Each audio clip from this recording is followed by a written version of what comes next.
अरे करुणा निधान के कहिया दर्शन कर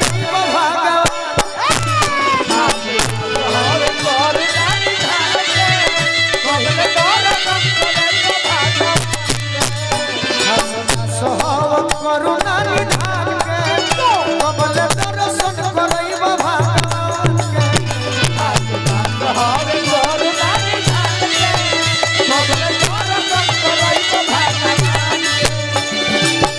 कमे में आज के पूरा भोजपुरी में कोनो जिला होके ढेर भजन गइबो मन में गाड़ियों सुनबो बात सही बात हां जी ढेर भजन गइबो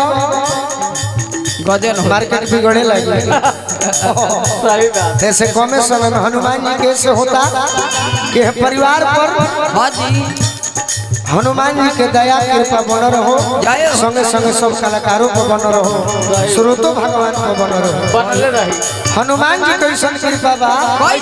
बुद्धिहीन तनु जानी के सुन रहो पवन कुमार बल बुद्धि विद्या दे हो वही हरहु कलेश विकार सब एक बार में मिल जाए सरस्वती जी से मंगवा तो खाली विद्या मिली लक्ष्मी जी से धन मिली बाकी हनुमान जी से देवता है कि सब मिल जाए यही से गावे के पड़ी खास दास हो करुणा निधान कहिया दर्शन करैब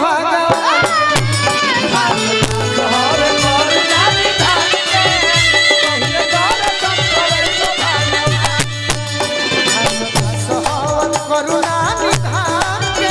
कबल दर्शन करैब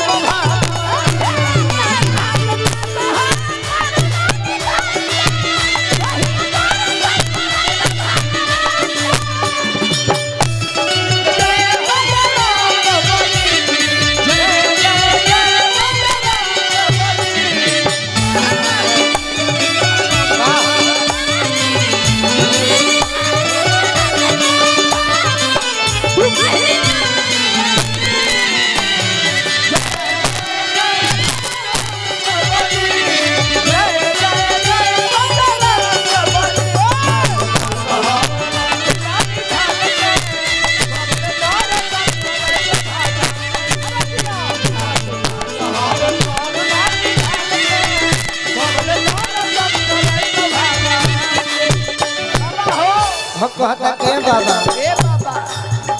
तहरा पतिया के जन्नत तरुए के ना धावल गिरी ले आइला जैसे के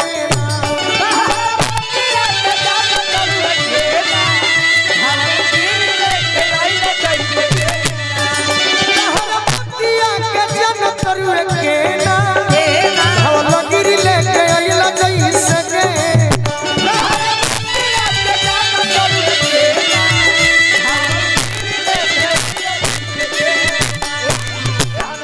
कहे खातिर तो बहुत कुछ कहे बाकी अंत समय में तहरा बिना नहीं खे गोलुओ के मान के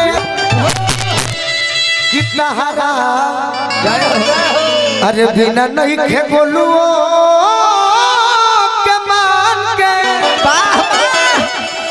कबले दर्शन कर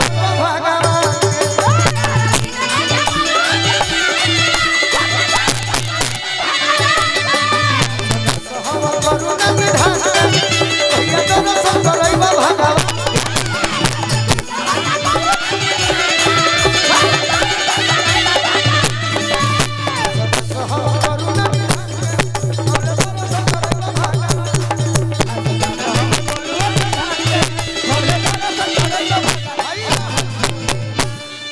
प्रेम से बोली एक बार बजरंग बली की